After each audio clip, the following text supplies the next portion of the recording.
This is Pet Life Radio. Let's talk pets.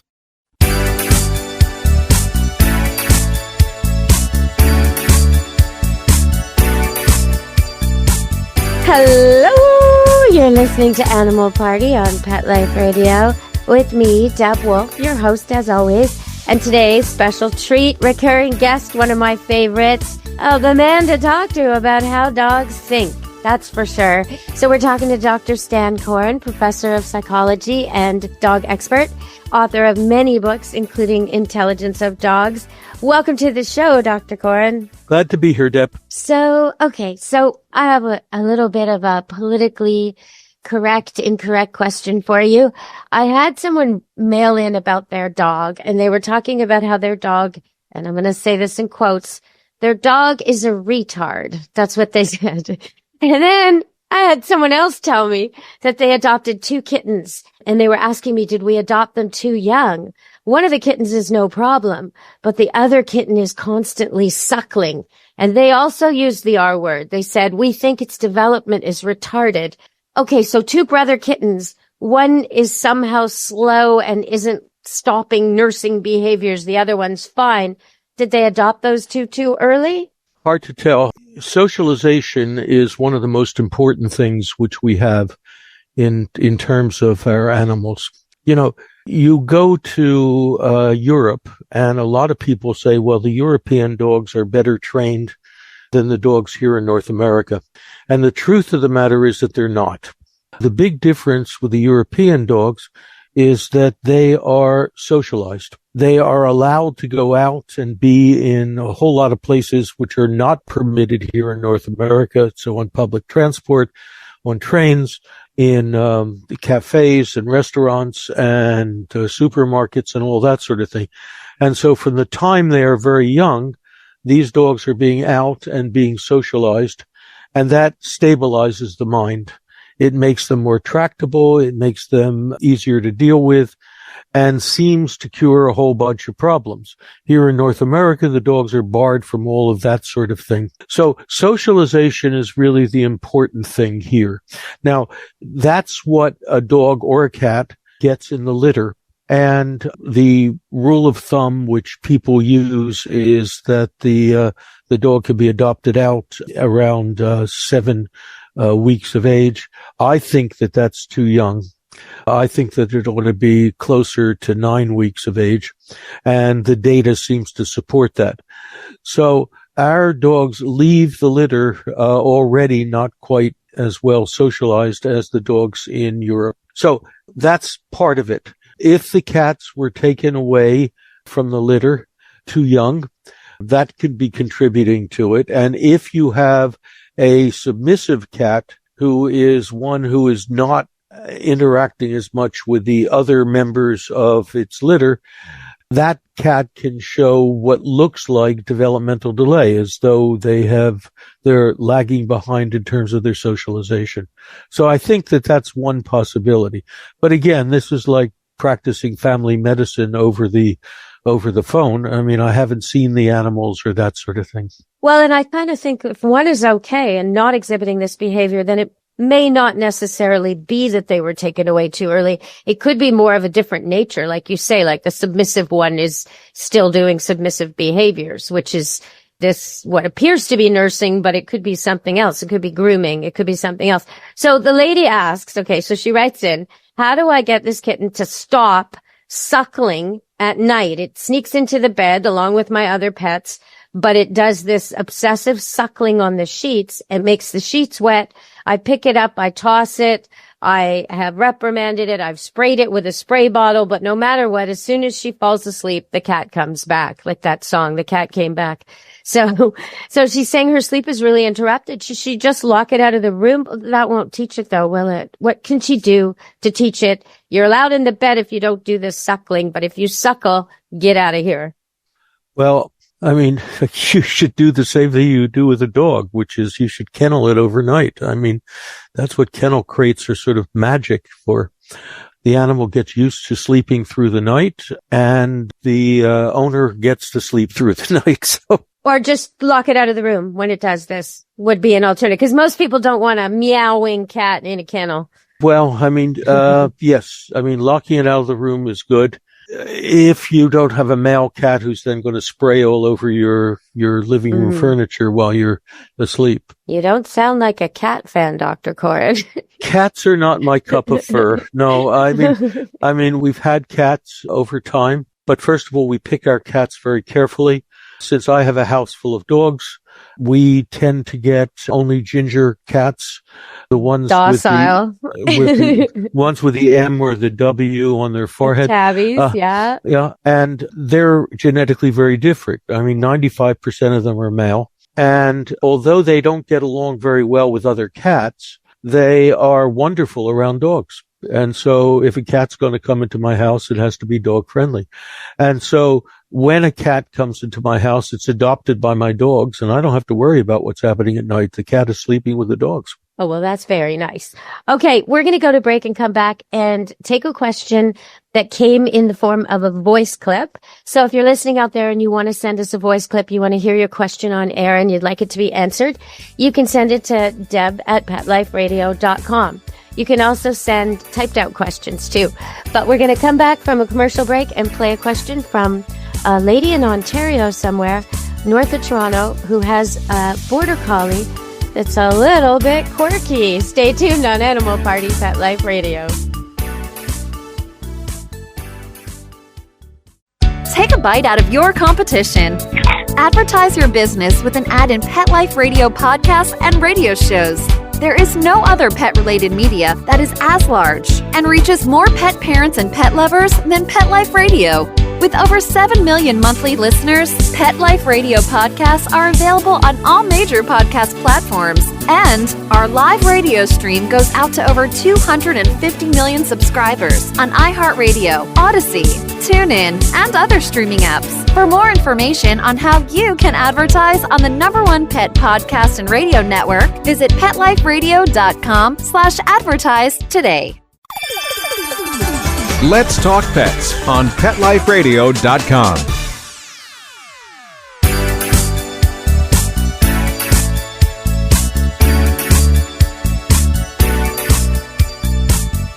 Hello, we're back on Animal Party Pet Life Radio. He doesn't like cats, but I do. I've got one on the back of my chair and one that was fiddling with my headset wire. Not exactly ideal during a live broadcast, but we've got Dr. Stan Coren on the line here, and he's answering your pet questions. Coming up, we're about to play a question about a Border Collie. So here we go. Hi, my name's Anne. Firstly, I'd like to say, great show, Deborah. Really good information for dog owners. I'm an experienced dog owner, having had several different breeds over the years. I currently have a 15-year-old female Border Collie. Our family took Kira in when she was 6 years old after her owner passed. As a family, we immediately noticed she is incredibly smart, sensitive, and loyal.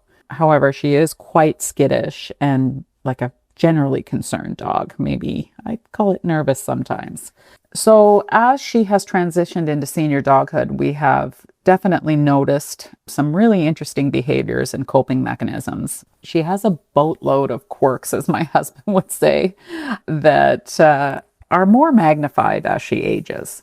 So firstly, I would say that she has never been truly interested in socializing with other dogs, and less so now.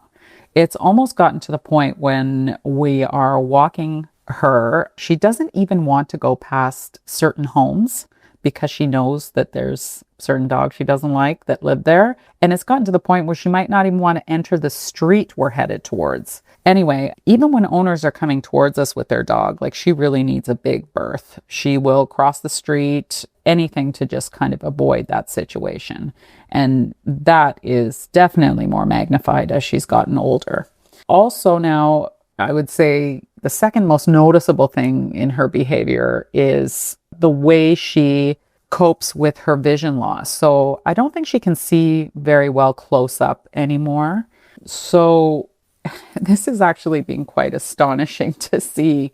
But when she's uncertain about her surface, like let's say if she's walking on the hardwood floors and she has to cross onto a carpet, she will pause at the carpet's edge turn around and back up onto the carpet. It's almost as if she's like walking off a cliff otherwise, and she just can't deal with it. So she has learned to just stop, back up, and get on that carpet without having to face it. It's really quite something to see, but definitely a coping mechanism for, I think, loss of some vision. The other thing I would say about Kira now is that she, as I said, she's very sensitive. So if she notices that I'm upset or even have a worrisome tone, she will actually come up to me and just, rest upon me, whether on my chest or my leg, and she will literally look into my soul with concern.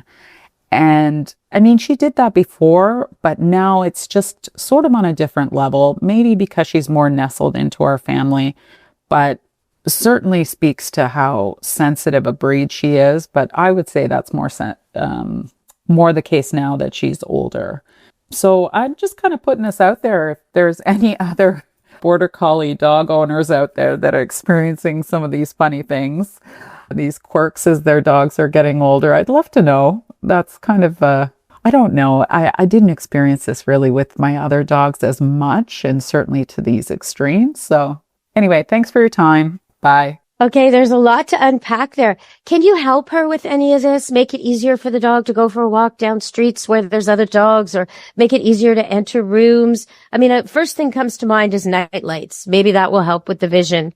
I'm not sure what else we can tell her, but is this something common with Border Collies? That's her first question. Okay, the first thing which I should say is that there's going to be two factors here, or three factors here. One is breed, the other is age, and the other is sensory status. It turns out, fortuitously, I suppose, just last week, an article came out of Atoyos Leland University in Budapest, Hungary. That's Adam McCloskey's group. And it has some things to say which are important here. So let's start with the breed. Border Collies, to start with, are not particularly sociable dogs. If you're looking for a sucky-faced dog, you get yourself a retriever or a spaniel.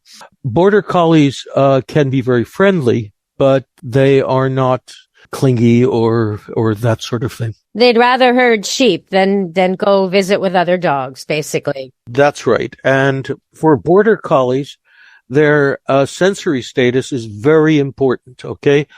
Border Collies, in some respects, are very much like the sighthounds, like the greyhounds or the whippets or that sort of thing, in that they're always scanning the horizon, looking for things. In their case, they're looking for things to herd or move around or that sort of thing. So when their visual status begins to deteriorate, that makes them very insecure. And the adaptation to that sort of insecurity will vary from dog to dog. It sounds to me like, for example, the thing about the carpet thing, you have to remember that all dogs are farsighted to begin with. So if the dog is losing its sensory status, its ability to see things which are near is going to deteriorate faster than their ability to see things which are far. So if the dog is trotting along and suddenly hits a change in the surface, that's going to bring them to, stop, let's figure out what's happening here. And that additional degree of cautiousness. Now, that brings us to this newest research. This newest research was looking at what happens to the personality and the behavior of dogs as they age. And it's a fairly substantial study. And it involved both a cross-sectional survey, and they also took a subset of dogs, which they monitored over 2.5 years or more to look at direct changes within the individual. And one of the things which they found is that older dogs tend to become more fearful. I mean, that's it. That's one of their major findings. Yeah. I've noticed that with thunder, right? That's a key thing with thunder as they age. Well, and they become spookier, and they become spookier around other animals, okay, in addition. So there's that generalized increase in fearfulness, plus the fact that they become more fearful, more anxious, sometimes more aggressive toward other animals as they grow older. That's one of the reasons why the rule of thumb in therapy dog use is that as the dog gets older, you have to be more cautious, because there's going to be some point in time where the dog is going to become too quirky, even though it's been on the job for 10 years. It's going to become too quirky to use as a therapy dog. So I believe that that's what's happening. I mean, the only border collie issue there, other than the fact that the dogs are clever enough to think themselves into trouble sometimes, is the fact that they are not the most sociable dogs to start with. And so you add to that the age-related increase in fearfulness and anxiety around other animals, and that can pretty much account for the problems which she's dealing with. Can you approach it the same way you would with a fearful young dog, where you just teach the dog, we're going to go down this street anyway, and I'm going to make sure you have no contact with that dog. Trust me, we're healing. That's what we're doing. Don't worry about this dog. And you do it at a distance. And over time, wouldn't this dog learn a new habit that we can avoid conflict by listening to mom instead of avoiding the street? Well, the trick here is the difference between this and a puppy is that for the puppy, you can expect that there will be improvement. But the march of time, if you will, is going on with the older dog. So your major tool in dealing with this sort of thing is your leash. You never let that dog off leash. The dog, especially if its visual problems are increasing, the dog draws security from having that leash on him. They know that you're there, and most dogs feel more secure in the presence of their owner, especially if their owner is making contact with them. So, my feeling would be you put the dog on a leash and you keep them on the leash. When you take them out for a walk, lots of people, especially if you have a bright dog, will loose that leash and let the dog sort of range out ahead of them and only call them back if they see an incident developing. I got the sense here that she's running this dog off leash for quite a bit of time because she talked about the fact that the dog will cross the street to avoid problems. That means that the dog was probably not on leash. And the real solution here is that leash. That leash says, I'm next to you, you're safe, calm down, pussycat, okay? Okay, I understand that. So we're going to go to break and come back and talk a little more with Dr. Stan Coren, professor of psychology, dog expert, renowned author. Stay tuned, everyone, to Animal Party, Pet Life Radio with me, Deb Wolfe. We wear fur, and we're damn proud of it. What? And our four legs. And our tail. And we go to the bathroom outside. Well, we may not be too proud of that. Sniff around, then mark your spot right here. Pet Life Radio. Let's talk pets. Let's talk pets Let's talk pets on Pet Life Radio. Pet Life Radio. PetLifeRadio.com.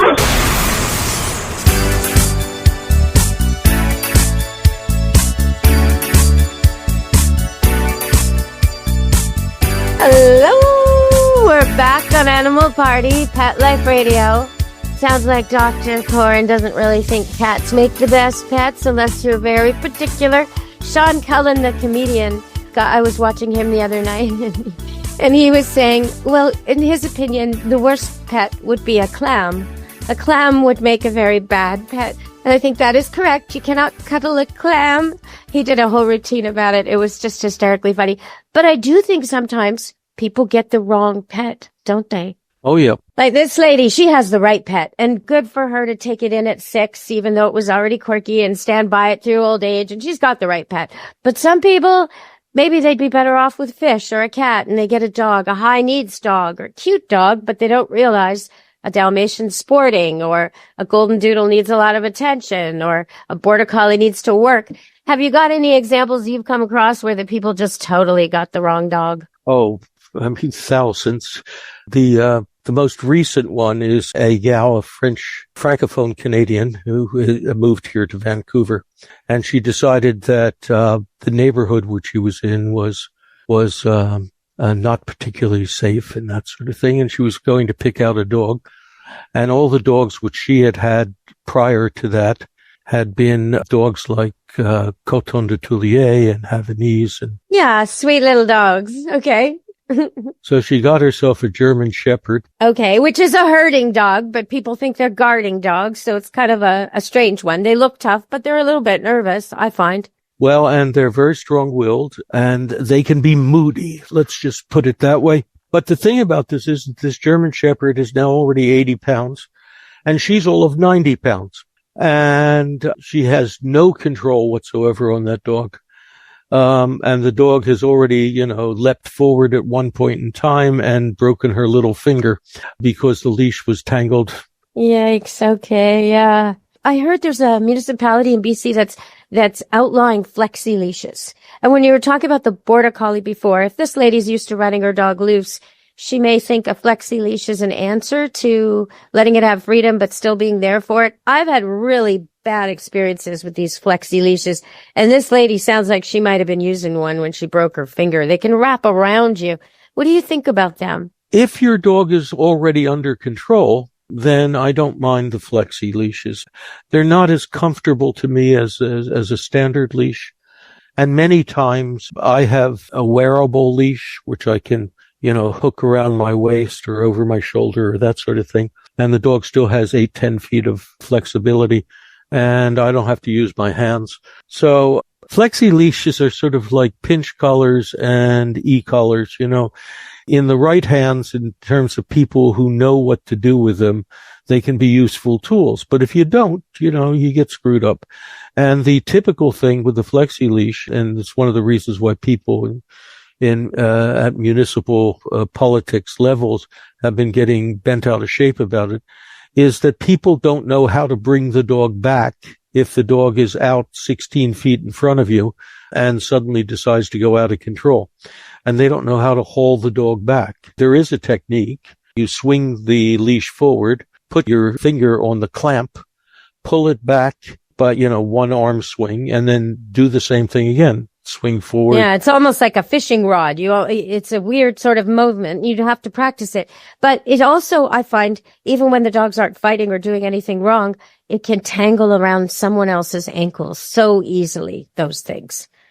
Dogs are happy to see each other and the other owner's standing there on a regular leash and now your dog's wrapping around and around. So I don't love them, but I can see their uses, especially in senior dogs, where you got one dog that's young and fit and the other one just wants to mosey. I could see that. But, I want to ask you mentioned pinch collars. So before we end the show, I don't like pinch collars. When dogs arrive at Camp Good Dog with a pinch collar, I take it off and I put a regular on because I don't think they should be wearing them 100% of the time. What's your take on this? Is it really like the mama dog nibbling at their neck, giving corrections? Because that's how it's sold, right? Well, seems crazy to me. I think this mama dog thing seems idiotic to me, actually. Me too. Have you heard people say that though? Because that's how they're marketed. I find that to be hilarious. But look, the first thing you have to recognize is that pinch collars are like slip collars. They are training aids and they should not be worn all the time. They are just to be used during the training sessions.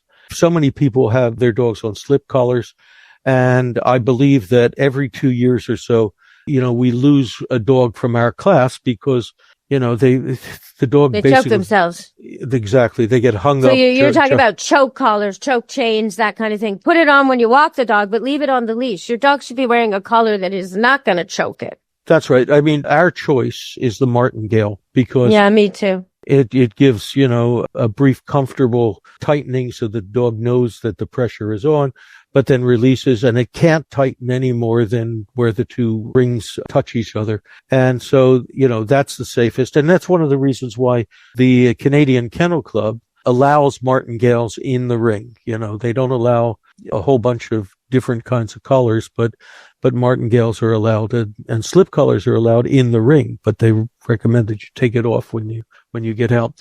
But anyway, pinch collars, you have to understand that they existed in a different form in Europe. In Germany, they basically took a leather collar and they took and drove through oh God, I know what you're going to say. Yikes. Nails. Yes, it's horrible. And that sort of thing. But they were introduced into North America by Bill Tarrant, who is an incredibly famous and absolutely incredible field dog trainer. And he introduced the pinch collar the way that we have them now, with the bent prongs on them so that they actually are pinch rather than spikes. And he introduced those because he had seen so many dogs who had been damaged by handlers using a slip collar and jerking the leash hard enough to damage the dog's trachea. You think, oh, but my dog's a big tough dog with a big tough neck. Yeah, but the trachea has a tiny little pipe in there. It's so sensitive. That's you guys, right. You can't just jerk and jerk and jerk. I remember in the 80s, there were trainers who used to hold the dog by its weight in the air till it surrendered on a choke. Oh man, those people, like, trachea damage all the time. Terrible, terrible. You just use a ball. Just use a cookie. It's so darn easy. Come on, people. You don't need to dominate every animal you encounter. I just hate that. You know what? We've run out of time. I'm going to have you back right away there to do another show. So if people are listening, don't worry. We're going to have more Dr. Coren. But we have to go this time around, Stan. I'm so sorry. We have to go now. Is there anything you'd like to leave people with before we wrap up this show? Well, the one thing I recommend for people, and it's something which I was recommending for the gal with the Border Collie, whenever you are in doubt about your dog's behavior, put a leash on them. And if your dog is acting out in the house, you put a leash on it and wear the dog around the house. It comforts the dog, gives you some control to keep them from doing anything absolutely disastrous. It's sort of a gentle restraint. It reminds the dog that you're there. And the good side is if the dog's doing this stuff because of spooky feelings, it calms them. And if they're doing it simply because they're rambunctious, it reminds them that there is somebody who's going to control their behavior. Oh, yeah. And it's one of the quickest ways to house train an older dog. You rescue an older dog that isn't house trained, you leash it to yourself, then you know when it's looking for a spot to have an accident. You're much more in tune with the animal, and it's much more in tune with you. So you'll house train it in a few days instead of maybe months of carpet accidents. Okay, everybody, we're going to let Dr. Coren go, but we're going to have him back really soon on Animal Party Pet Life Radio. From us, be good to your animals. Let's Talk Pets, every week on demand, only on PetLifeRadio.com.